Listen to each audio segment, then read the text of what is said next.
الحمد لله نحمده ونستعينه ونستغفره ونؤمن به ونتوكل عليه ونعوذ بالله من شرور أنفسنا ومن سيئات أعمالنا من يهد الله فلا مضل له ومن يضلل فلا هادي له ونشهد أن لا إله إلا الله وحده لا شريك له ونشهد أن سيدنا ومولانا محمدا عبده ورسوله صلى الله تعالى عليه وعلى آله وأصحابه وبارك وسلم تسليما كثيرا أما بعد فأعوذ بالله من الشيطان الرجيم بسم الله الرحمن الرحيم سبحان الذي أسرى بعبده ليلا من المسجد الحرام إلى المسجد الأقصى الذي باركنا حوله لنريه من آياتنا إنه هو السميع البصير صدق الله العظيم. معزز سامعین کرام، بزرگوں اور دوستوں، اللہ تبارک و تعالی نے ہم سب کو ایمان کی دولت سے نوازا ہے، اور اللہ تبارک و تعالی کا یہ اصول ہے کہ جو سچے پکے ایمان والے ہوتے ہیں ان کے اوپر آزمائشیں آتی ہیں. شروع سے دیکھ لیں کہ کس طرح انبیاء کرام علیہم الصلاۃ کے اوپر ظلم کے پہاڑ توڑے گئے. بے شمار انبیاء کرام علیہم الصلاۃ کو صرف اس وجہ سے قتل کر دیا گیا کہ انہوں نے لوگوں کو یہ دعوت دی تھی کہ ایک اللہ کی عبادت کرو، اللہ کے ساتھ کسی کو شریک نہ کرو. بعض نبی وہ تھے جنہیں آرے کے ذریعے چیر دیا گیا، غرض یہ کہ بہت سے ظلم ڈھائے گئے. آخر میں ہمارے اور آپ کے آقا محمد عربی صلی اللہ علیہ وسلم تشریف لائے. آپ صلی اللہ علیہ وسلم کا مقام و مرتبہ سب سے اعلیٰ اور سب سے افضل ہے.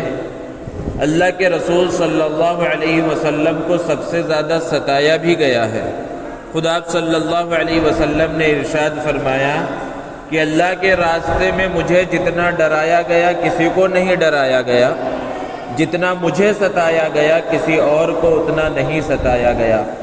آپ صلی اللہ علیہ وسلم کی سیرت کو دیکھیں کہ جب آپ نے دین کا پیغام اور اسلام کا، شریعت کا پیغام دنیا کے سامنے رکھا تو کس طرح لوگ آپ کے دشمن بن گئے کہ آپ صلی اللہ علیہ وسلم راستے سے چل رہے ہیں، آپ کی چادر مبارک کو کھینچا جاتا ہے، آپ کے راستے میں کانٹے بچھائے جاتے ہیں. آپ صلی اللہ علیہ وسلم مسجد حرام میں کعبہ کے صحن میں نماز ادا کر رہے ہیں، ایک بدبخت اونٹ کی اوجھڑی لا کر حضور اکرم صلی اللہ علیہ وسلم کے مبارک جسم پر ڈال دیتا ہے کہ اس کے وزن کی وجہ سے اللہ کے رسول صلی اللہ علیہ وسلم نیچے ہو جاتے ہیں. کوئی قریب نہیں آتا. حضرت فاطمۃ الزہرا رضی اللہ تعالی عنہا تشریف لاتی ہیں اور اپنے والد محترم کے مبارک جسم سے اس گندگی کو صاف کرتی ہیں. اور پھر اللہ کے رسول صلی اللہ علیہ وسلم کی پیاری بیٹیوں کو طلاق دلوائی گئی، اور پھر ام المؤمنین سیدہ عائشہ صدیقہ رضی اللہ تعالی عنہا جو سارے مسلمانوں کی ماں ہیں، ان کے اوپر الزام تک لگایا گیا. اللہ کے رسول صلی اللہ علیہ وسلم یہ ساری چیزیں دیکھ رہے تھے. آپ صلی اللہ علیہ وسلم کو سخت تکلیف پہنچی.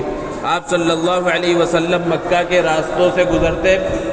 تو کبھی دیکھتے بلال کے اوپر ظلم کیا جا رہا ہے، خباب پر ظلم کیا جا رہا ہے، عمار اور یاسر کے اوپر ظلم کیا جا رہا ہے. ذرا بتلائیے اللہ کے رسول صلی اللہ علیہ وسلم کے دل پر کیا گزرتی تھی. اور پھر ایک وقت وہ آیا کہ اللہ کے رسول صلی اللہ علیہ وسلم کو آپ کے صحابہ کے ساتھ ایک گھاٹی میں پناہ لینے پر مجبور ہونا پڑا. آپ صلی اللہ علیہ وسلم کا سماجی بائیکاٹ کر دیا گیا، اور پھر آپ صلی اللہ علیہ وسلم کو مکہ المکرمہ سے نکال دیا گیا. قرآن مجید میں اللہ نے بیان فرمایا الذین اخرجوا من دیارہم بغیر حق الا ان یقولوا ربنا اللہ. کہ وہ لوگ جو ان کے گھروں سے، ان کے علاقوں سے نکالے گئے، کس وجہ سے؟ صرف یہ کہنے کی وجہ سے کہ ہمارا رب اللہ ہے، ہمارا رب ایک ہے جو معبود ہے۔ اور پھر اللہ کے رسول صلی اللہ علیہ وسلم مدینہ المنورہ کے اندر ہے، وہاں پر بھی ظلم و ستم کا سلسلہ رکا نہیں۔ غرض یہ کہ ظلم و ستم کی ایک لمبی داستان ہے۔ پھر اس کے بعد اور آگے بڑھیں، اللہ کے رسول صلی اللہ علیہ وسلم کے زمانے کے بعد جو زمانہ صحابہ کرام رضوان اللہ تعالی علیہ مجمعین کا ہے، تابعین کا ہے، تبع تابعین کا ہے، ہر زمانے کے حالات کو دیکھیں تو پتہ چلے گا کہ مسلمانوں کے اوپر، سچے پکے مومنین کے اوپر حالات آتے رہے ہیں، مشکلات اور پریشانیاں آتی رہی ہیں، اور اس زمانے سے لے کر، یعنی اللہ کے رسول صلی اللہ علیہ وسلم کے زمانے سے لے کر آپ اس زمانے تک پہنچ جائیں، پوری 1450-1500 سال کی تاریخ کا جائزہ لے لیں، آپ کو پتہ چلے گا کہ یہ ظلم و ستم کا سلسلہ مسلمانوں کے اوپر جاری رہا۔ لیکن جو سچے پکے مسلمان تھے، جن کا ایمان مضبوط تھا، انہیں چاہے جتنا ستایا گیا، چاہے جتنا انہیں ڈرایا گیا، چاہے جتنا دنیاوی اعتبار سے انہیں ذلیل کیا گیا، چاہے جتنا انہیں پریشان کیا گیا، انہوں نے اسلام کے دامن کو نہیں چھوڑا، کیونکہ اسلام اور ایمان ایسی چیز ہے کہ جب یہ دل کے اندر بیٹھ جاتی ہے اور اسلام کا نشہ چڑھ جاتا ہے تو پھر وہ ختم نہیں ہو سکتا، وہ اتر نہیں سکتا۔ یہ سچے پکے مسلمانوں کی خاصیت ہے۔ لیکن جن کے ایمان مضبوط نہیں تھے، جو دکھاوے کے مسلمان تھے، جو منافق تھے، تھوڑے سے حالات کہیں پر بھی آئے، انہوں نے اپنے راستے کو بدل لیا، وہ دوسرے راستے کے اوپر چلنے لگے۔ تو غرض یہ کہ حالات آتے ہیں، اور قرآن میں اللہ نے بیان فرمایا ہے، احسب الناس ان یترکوا ان یقولوا آمنا وهم لا یفتنون، کیا لوگ یہ گمان کرتے ہیں کہ انہیں صرف یہ کہہ لینے کی وجہ سے چھوڑ دیا گیا کہ ہاں ہم مسلمان ہیں اور انہیں آزمایا نہیں جائے گا؟ اللہ تعالیٰ فرما رہے ہیں اپنا طریقہ، اپنی سنت اللہ تعالیٰ بیان فرما رہے ہیں، وَلَقَدْ فَتَنَّ الَّذِينَ مِن قَبْلِهِمْ فَلَيَعْلَمَنَّ اللَّهُ الَّذِينَ صَدَقُوا وَلَيَعْلَمَنَّ الْكَاذِبِينَ، کہ جو لوگ پہلے گزر چکے ہیں ہم نے ان سب کو جانچا ہے، پرکھا ہے، ان کا امتحان لیا ہے، انہیں آزمائشوں کے اندر ڈالا، اور پھر اس کے بعد ہم نے جان لیا کہ کون سچے ہیں اور کون جھوٹے ہیں۔ حضرت ابراہیم علیہ السلام، حضرت اسماعیل علیہ السلام سے کون سا مسلمان نا واقف ہے؟ حضرت ابراہیم خلیل اللہ ہیں تو حضرت اسماعیل ذبیح اللہ ہیں، کتنا بڑا مقام و مرتبہ ہے۔ لیکن قرآن کو ہی اٹھا کر دیکھیے، الگ الگ مقامات پر آپ کو ملے گا کہ کس طرح اللہ تبارک و تعالیٰ نے انہیں آزمائشوں کے اندر ڈالا، انبیاء کرام علیہ السلام کو آزمائشوں کے اندر، امتحانات کے اندر ڈالا، اور پھر وہ اس سے کامیاب ہو کر نکلتے چلے گئے۔ تو یہ ایمان کی تاریخ ہے، یہ اسلام کی تاریخ ہے، یہ مسلمانوں کی تاریخ ہے۔ اس پوری 1450 اور 1500 سالہ ظلم کی تاریخ کو دیکھیں، اور ہم آخری زمانے کو دیکھیں کہ ابھی جو صدی گزری، گزشتہ صدی جسے 20ویں صدی کہا جاتا ہے، اس صدی کے اندر بہت بڑے بڑے سانحات ہوئے جس سے مسلمانوں کا نقصان ہوا، مسلمانوں پر ظلم کے بڑے بڑے واقعات ہیں۔ لیکن پوری 100 سالہ تاریخ کے اندر اگر کہا جائے کہ جو سب سے بڑا واقعہ جس سے مسلمانوں کو سب سے بڑا نقصان ہوا وہ کیا ہے، تو صرف ایک لفظ میں جواب دیا جا سکتا ہے، اور اس میں کسی کو اختلاف کی کوئی گنجائش نہیں ہوگی، کہ وہ مسلمانوں کے قبلہ اول مسجد اقصی بیت المقدس کا مسلمانوں کے قبضے سے یہودیوں کے قبضے میں چلے جانا ہے۔ یہ سب سے بڑا ظلم ہے، 20ویں صدی کا سب سے بڑا واقعہ ہے۔ اور ہمارا حال کیا ہے کہ ہمارا قبلہ اول ہمارے ہاتھ سے چلا گیا، وہاں پر رہنے والے ظلم و ستم کے اندر زندگی گزار رہے ہیں، بچوں کو شہید کیا جا رہا ہے، عورتوں پر ظلم ہو رہا ہے، لوگوں کو مارا جا رہا ہے، اور مسلمانوں کی اکثریت کا حال یہ ہے کہ ہزاروں لاکھوں مسلمان ایسے ہیں جنہیں یہ تک پتہ نہیں ہے کہ مسجد اقصی بیت المقدس ہمارا قبلہ اول ہے، اور وہ آج ہمارے قبضے کے اندر نہیں ہے، اور جس سے مسلمانوں کی 1500 سالہ تاریخ جڑی ہوئی ہے، اور اسلام سے پہلے کی کیا تاریخ ہے بیت المقدس کی، ہمیں اس کے بارے میں معلوم نہیں ہے، اور اس کے بارے میں سوچنے کے واسطے ہمارے پاس وقت نہیں ہے۔ یہ ہمارا حال ہے، یہ بے حسی کا عالم ہے۔ جبکہ قرآن مجید میں اللہ تبارک و تعالیٰ نے اس مسجد اقصی کا تذکرہ فرمایا۔ آج ہم جس مسجد کے اندر بیٹھے ہوئے ہیں، اس مسجد کا نام بھی مسجد اقصی ہے، جو اسی مسجد کی طرف نسبت کر کے اس مسجد کا نام رکھا گیا، وہ بڑی عظیم مسجد ہے۔ قرآن میں اللہ نے بیان فرمایا، سبحان الذی اسری بعبدہ لیلا من المسجد الحرام الی المسجد الاقصی۔ اللہ کے رسول صلی اللہ علیہ وسلم کا ایک بڑا معجزہ معراج کا معجزہ ہے۔ اللہ تعالیٰ فرما رہے ہیں کہ پاک ہے وہ ذات جو اپنے بندے محمد عربی صلی اللہ علیہ وسلم کو راتوں رات مسجد حرام سے مسجد اقصی تک لے گئی۔ وہ مسجد اقصی کیا ہے؟ اللہ تعالیٰ فرما رہے ہیں الذی بارکنا حولہ، اس کے ارد گرد کا علاقہ بڑا ہی بابرکت ہے، بڑا ہی مبارک جگہ ہے، اور بڑی ہی مبارک جگہ ہے وہ۔ اب اللہ تبارک و تعالیٰ اسے بابرکت فرما رہے ہیں، اور اللہ تبارک و تعالیٰ یہ فرما رہے ہیں کہ اس کے ارد گرد کی جگہ وہ پورا علاقہ بہت ہی بابرکت ہے۔ اور پھر وہاں پر آج حالات کیا ہیں، مسلمان کس طرح کی تکلیف کے اندر ہے، پریشانیوں کے اندر ہے، اور مسجد اقصی بیت المقدس مسلمانوں کے قبضے میں ہونا چاہیے تھا، وہ غیروں کے نشانے کے اوپر ہے۔ دوستو، ہماری یہ ذمہ داری ہے کہ ہمیں بیت المقدس کے بارے میں، مسجد اقصی کے بارے میں معلوم ہو، اس کی تاریخ ہمیں پتہ ہونی چاہیے۔ عام طور پر دو لفظ استعمال ہوتے ہیں، ایک مسجد اقصی اور بیت المقدس، اور ہم سمجھتے ہیں کہ یہ دونوں ایک ہی ہیں، لیکن دونوں میں تھوڑا سا فرق ہے۔ مسجد اقصی تو وہ ہے جو مسلمانوں کا قبلہ اول ہے، اور بیت المقدس اس پورے علاقے کو کہا جاتا ہے، وہ پوری بستی جہاں پر مسجد اقصی واقع ہے اسے بیت المقدس یا القدس کا علاقہ اور بیت المقدس بھی اسے کہا جاتا ہے، اسی کے اندر مسجد اقصی واقع ہے۔ عام طور پر تصاویر کے اندر قبۃ الصخرہ کو دکھایا جاتا ہے، جو پیلا گنبد ہے، اس کی بھی بڑی اہمیت ہے، اس کو ایک مسلمان بادشاہ نے تعمیر کرایا تھا، اور وہ اصل مسجد اقصی نہیں ہے، اس کے نیچے وہ چٹان ہے جس چٹان پر اللہ کے رسول صلی اللہ علیہ وسلم نے اپنے سواری براق کو باندھا تھا، تو اس کے اوپر وہ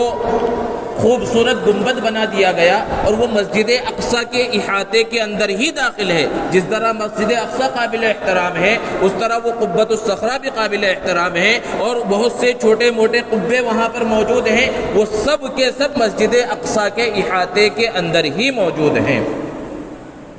بیت المقدس کی تاریخ کیا ہے؟ آپ تاریخ اٹھا کر دیکھیں تو پتہ چلے گا کہ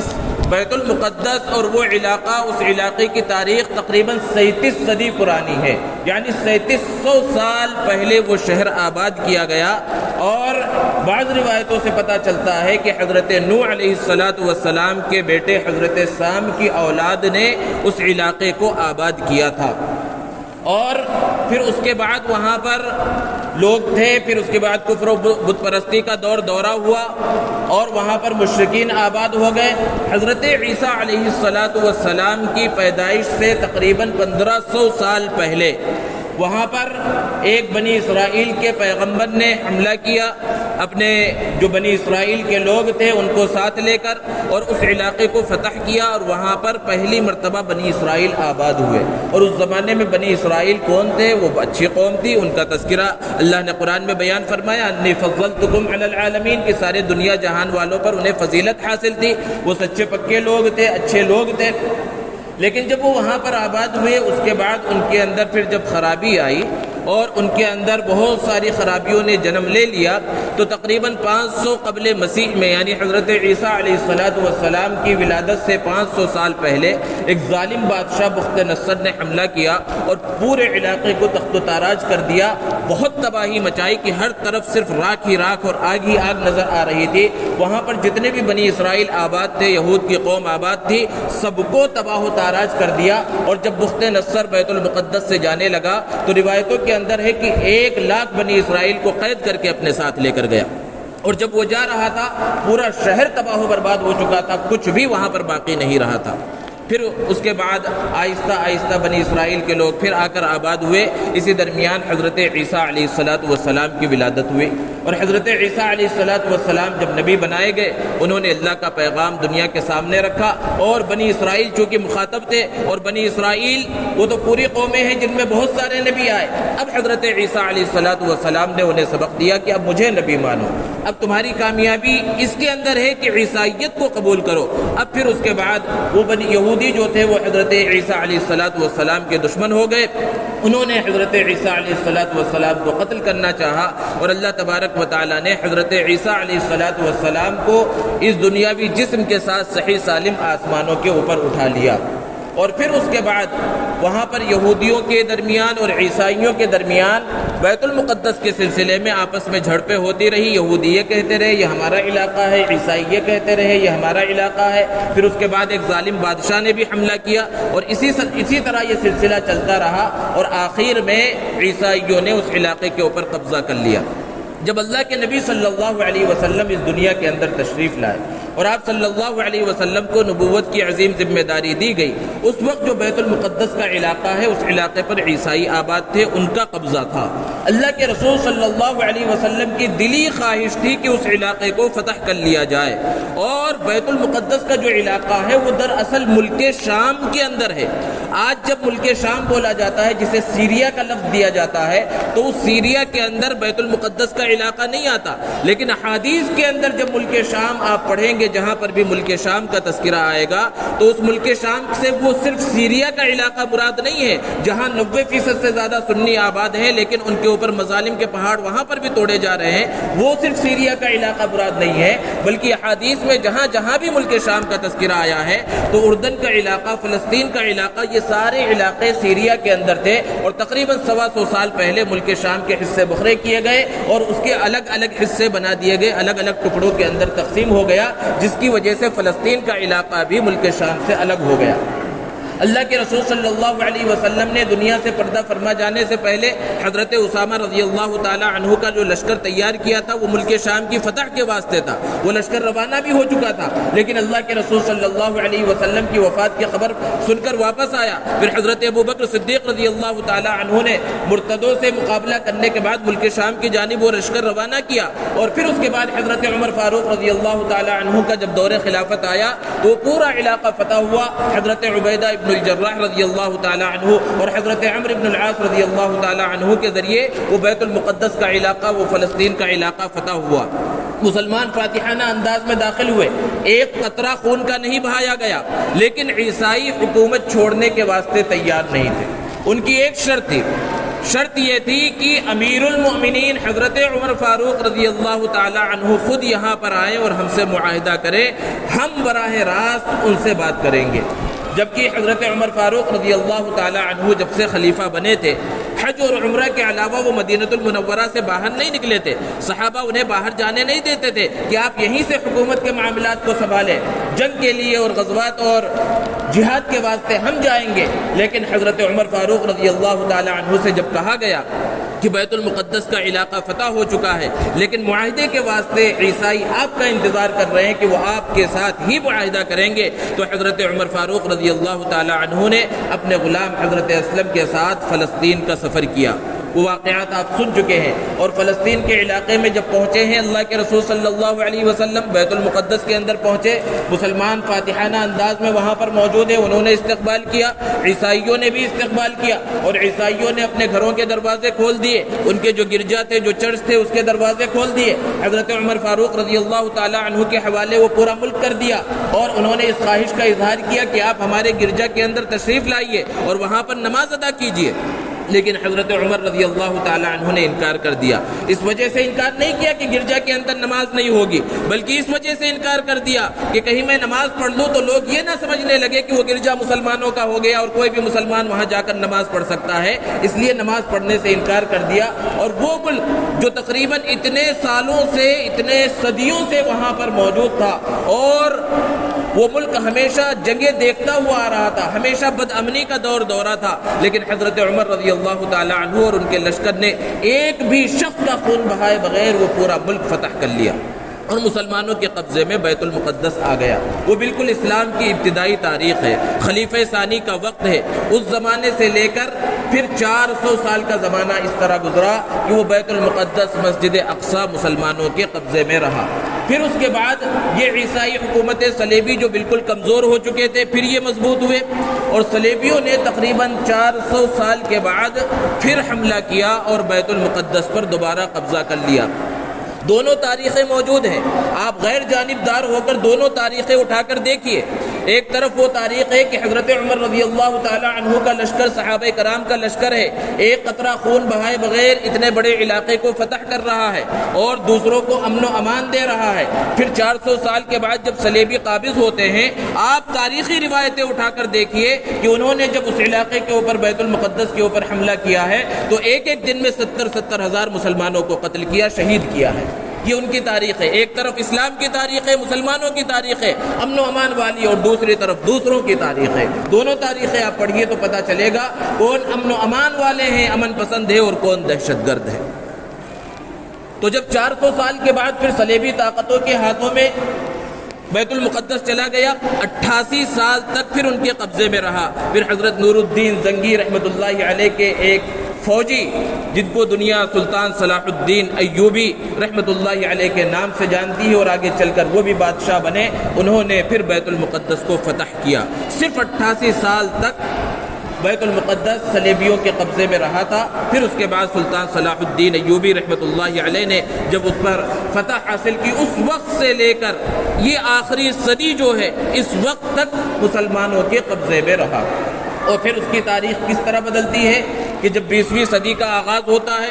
پہلی جنگ عظیم ہوتی ہے اور سلطنت عثمانیہ, خلافت عثمانیہ کا 1917 کے اندر خاتمہ ہو جاتا ہے, اور پھر یہودیوں کو وہاں پر آباد ہونے کی اجازت دی جاتی ہے. پھر 1948 کے اندر باقاعدہ اسرائیل کو قائم کیا جاتا ہے. لیکن اگرچہ اسرائیل کو قائم کیا گیا اور فلسطین کا جو علاقہ ہے جہاں پر مسلمان آباد تھے, آہستہ آہستہ ان کو مختلف حصوں کے اندر تقسیم کیا گیا, زبردستی ان کے گھر خریدے گئے اور وہاں پر یہودیوں کو آباد کرایا گیا. اور ان سب چیزوں کے باوجود یہ طے پایا تھا کہ جو القدس کا علاقہ ہے, جو بیت المقدس کا علاقہ ہے, جہاں پر مسجد اقصی ہے, وہ مسلمانوں کے پاس ہی رہے گا. 1948 میں اسرائیل بننے کے بعد بھی بیت المقدس مسجد اقصی مسلمانوں کے پاس ہی رہا. لیکن پھر 1967 میں عرب اسرائیل جب جنگ ہوئی, اس وقت یہ بیت المقدس مسلمانوں کے قبضے سے چلا گیا اور اسرائیل کے پاس, یہودیوں کے پاس چلا گیا. اس وقت سے لے کر اب تک بیت المقدس مسلمانوں کے ہاتھ میں نہیں ہے. تو آپ اللہ کے رسول صلی اللہ علیہ وسلم کے زمانے سے اس زمانے تک, یعنی تقریباً 1450 سال 1500 سال کا جو زمانہ ہے, اس زمانے کے اندر وہ 88 سال بیچ کے اور یہ 60-65 سال, صرف اتنا عرصہ ہے جتنے عرصے کے اندر یہ بیت المقدس مسجد اقصی مسلمانوں کا قبلہ اول مسلمانوں کے پاس نہیں رہا ہے. ورنہ پوری یہ 1400-1500 سالہ تاریخ مسلمانوں کے ساتھ جڑی ہوئی ہے. مسلمانوں کے پاس بیت المقدس مسجد اقصی رہا ہے. ہماری ذمہ داری کیا ہے؟ سب سے بڑی ذمہ داری تو ہماری یہ ہے, کم سے کم ہمیں بیت المقدس مسجد اقصی کی تاریخ معلوم ہونی چاہیے, اس کی کیا حقیقت ہے وہ معلوم ہونا چاہیے. اللہ کے رسول صلی اللہ علیہ وسلم جب تک مکہ المکرمہ میں تھے تو آپ اس رخ پر کھڑے ہو کر نماز پڑھتے تھے کہ کعبہ کا بھی رخ ہو جاتا تھا اور بیت المقدس مسجد اقصی کا بھی رخ ہو جاتا تھا. لیکن جب مدینہ المنورہ تشریف لے گئے تو یہودیوں کی دلجوئی کے واسطے کہ یہ اسلام سے قریب ہو, اللہ کے رسول صلی اللہ علیہ وسلم نے کعبہ کی جانب رخ کرنے کے بجائے بیت المقدس مسجد اقصی کی جانب رخ کر کے نماز پڑھنا شروع کیا. مسلمانوں کا قبلہ اللہ کے رسول صلی اللہ علیہ وسلم نے مسجد اقصی کو بنایا اور 16-17 مہینے تک اللہ کے رسول صلی اللہ علیہ وسلم مسجد اقصی کی طرف رخ کر کے نماز پڑھتے رہے. لیکن یہودیوں کے اندر کوئی تبدیلی نہیں آئی, ان کی اسلام دشمنی بڑھتی رہی. اللہ کے رسول صلی اللہ علیہ وسلم کی خواہش تھی کہ کعبۃ اللہ کو ہی قبلہ بنا دیا جائے. اللہ کی طرف سے حکم آیا اور دوبارہ کعبہ کو قبلہ بنا دیا گیا. اللہ کے رسول صلی اللہ علیہ وسلم سے حضرت ابو ذر رضی اللہ تعالی عنہ نے ایک سوال کیا کہ اللہ کے رسول, اس روئے زمین پر سب سے پہلی مسجد کون سی بنائی گئی؟ اللہ کے رسول صلی اللہ علیہ وسلم نے فرمایا مسجد حرام. پھر انہوں نے سوال کیا دوسری مسجد کون سی بنائی گئی؟ اللہ کے رسول صلی اللہ علیہ وسلم نے ارشاد فرمایا مسجد اقصی. پھر انہوں نے سوال کیا دونوں کے درمیان, یعنی دونوں کی تعمیر کے درمیان کتنا فاصلہ ہے؟ تو اللہ کے رسول صلی اللہ علیہ وسلم نے فرمایا 40 سال کا فاصلہ ہے. ایک طرف یہ اللہ کے رسول صلی اللہ علیہ وسلم کی حدیث مبارکہ ہے اور دوسری طرف اور بھی بہت ساری روایات ہیں. ایک روایت کے اندر ہے کہ مسجد حرام کو سب سے پہلے فرشتوں نے تعمیر کیا، پھر اس کے بعد مسجد اقصی کو بھی فرشتوں نے تعمیر کیا، اور ایک روایت میں ہے کہ سب سے پہلی مرتبہ مسجد حرام کو حضرت آدم علیہ السلام نے تعمیر کیا، پھر مسجد اقصی کو بھی حضرت آدم علیہ السلام نے تعمیر کیا۔ اور قرآن مجید میں بارہا آپ نے سن رکھا ہے کہ مسجد حرام کعبۃ اللہ کو حضرت ابراہیم علیہ السلام نے تعمیر کیا اپنے بیٹے حضرت اسماعیل علیہ السلام کے ساتھ، اور مسجد اقصی کو حضرت سلیمان علیہ السلام نے تعمیر کیا۔ یہ قرآن مجید کے اندر موجود ہے۔ لیکن حضرت ابراہیم سے لے کر حضرت سلیمان علیہ السلام تک تقریباً 3000 سال کا فاصلہ ہے۔ تو پھر وہ روایت جس میں یہ کہا گیا کہ دونوں کی تعمیر کے درمیان صرف 40 سال کا فاصلہ ہے، بظاہر دونوں میں تضاد نظر آ رہا ہے، تو محدثین نے ان کے درمیان تطبیق دی ہے اور یہ ارشاد فرمایا کہ کعبۃ اللہ کی سب سے پہلی تعمیر فرشتوں نے کی، پھر اس کے 40 سال کے بعد فرشتوں ہی نے مسجد اقصی کی تعمیر کی، پھر حضرت آدم علیہ السلام نے کعبۃ اللہ کی ایک مرتبہ تعمیر کی، پھر 40 سال کے بعد مسجد اقصی کی تعمیر کی، پھر حضرت ابراہیم علیہ السلام نے کعبۃ اللہ کی تعمیر کی جب اس کے نام و نشان مٹ چکے تھے، پھر 40 سال کے بعد ان کے بیٹے حضرت یعقوب ان کے پوتے حضرت یعقوب علیہ السلام نے اپنے بیٹوں کے ساتھ مسجد اقصی کی تعمیر کی، اور پھر چونکہ مسجد اقصی کے نام و نشان مٹ چکے تھے تو وہ 3000 سال کے بعد حضرت سلیمان علیہ السلام نے دوبارہ جنات کے ذریعے مسجد اقصی کی تعمیر کرائی، جس کا تذکرہ قرآن مجید کے اندر موجود ہے۔ تو یہ تاریخ ہے اسلام کی کہ سب سے بڑا مقام و مرتبہ شہروں کے اندر مکہ المکرمہ کو، پھر مدینہ المنورہ کو، اور تیسرے نمبر پر بیت المقدس کو اور مسجد اقصی کو حاصل ہے۔ جس طرح مسجد حرام کے اندر ایک نماز پڑھنے کا ثواب 1,00,000 نمازوں کے برابر ہے، مسجد نبوی کے اندر ایک روایت کے مطابق 50,000 اور ایک روایت کے مطابق اور زیادہ الگ ثواب بیان کیا گیا ہے۔ اسی طرح مسجد اقصی کے اندر ایک روایت کے مطابق 20,000 اور ایک روایت کے مطابق 500 نمازوں کا ثواب ملتا ہے ایک نماز پڑھنے پر۔ تو یہ فضیلت ہے اس شہر کی، اور وہ انبیاء کا شہر ہے، انبیاء کا مدفن ہے، بے شمار انبیاء کرام علیہ السلام تشریف لائے، وہیں پر ان کی قبریں موجود ہیں، اور صحابہ کرام رضوان اللہ تعالی علیہ مجمعین کی قبریں جزیرۃ العرب کے بعد سب سے زیادہ اگر کہیں موجود ہیں تو وہ بیت المقدس کے آس پاس کے علاقوں کے اندر موجود ہیں۔ اور اللہ کے رسول صلی اللہ علیہ وسلم جب معراج کے سفر پر تشریف لے کر جا رہے تھے، 1,24,000 انبیاء کرام علیہ السلام وہاں پر موجود تھے۔ اللہ کے رسول صلی اللہ علیہ وسلم نے ان سب کی امامت فرمائی۔ اس سے اس مقام کی، اس جگہ کی عظمت کا، اہمیت کا پتہ چلتا ہے۔ اب وہ فلسطین کے علاقے کے اندر بہت سارے شہر ہیں، جن میں سے ایک شہر غزہ بھی ہے، اور یہ جو غزہ کی پٹی ہے وہ ایک اعتبار سے کھلی جیل ہے، یعنی بالکل محصور کر دیا گیا ہے، اور بڑی تعداد مسلمانوں کی آباد ہے، اور دنیا کی بنیادی ضرورتوں سے بھی وہ محروم ہے۔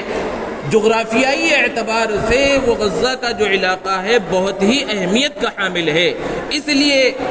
دشمن یہ چاہتا ہے، اسرائیل یہ چاہتا ہے، یہودی یہ چاہتا ہے کہ وہاں سے مسلمانوں کو نکلنے پر مجبور کر دیا جائے، اور اس کے لیے بہت ہی گرے ہوئے اوچھے ہتھ کنڈے اپنائے جا رہے ہیں، اور مسلمانوں کے اوپر اور وہاں پر بسنے والوں کے اوپر ایسا ظلم کیا جا رہا ہے کہ جو تصویریں آ رہی ہیں اور جو ویڈیوز آ رہے ہیں کہ اگر تھوڑا سا بھی دل ہمارے اندر موجود ہے اور ان کو دیکھے تو انسان کا جو سخت سے سخت پتھر دل آدمی بھی ہو اس کا دل پسیج جائے، ایسے حالات پیش آ رہے ہیں۔ اور آج یہاں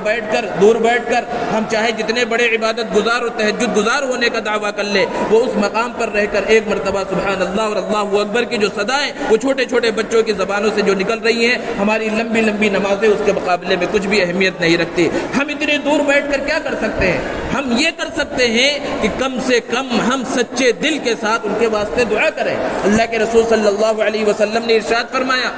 انما المؤمنون اخوہ، سارے مسلمان آپس میں بھائی ہیں، المسلم واخو المسلم، ایک مسلمان دوسرے مسلمان کا بھائی ہے، المؤمنون کجسد واحد، سارے مسلمان ایک جسم کی طرح ہیں۔ کیا مطلب ہے؟ کہ جسم کے کسی ایک حصے کو تکلیف پہنچتی ہے تو پورا بدن اس تکلیف کو محسوس کرتا ہے۔ دنیا کے کسی کونے، کسی خطے کے اندر کسی مسلمان کو کوئی تکلیف ہو، دوسرے کونے میں بسنے والا مسلمان اس تکلیف کو اگر محسوس نہیں کر رہا ہے تو سمجھا جائے گا وہ سچا پکا مسلمان نہیں ہے۔ اور پھر وہ تو کیسے علاقے کے، وہ بابرکت علاقے کے لوگ ہیں جو تکلیفوں کے اندر، مصیبتوں کے اندر، ظلم کے اندر زندگی گزار رہے ہیں۔ ہماری یہ ذمہ داری ہے کہ ہم جو ہو سکتا ہے، اور جو ہو سکتا ہے اتنی دور بیٹھ کر کیا ہو سکتا ہے؟ یہی ہو سکتا ہے کہ سچے پکے دل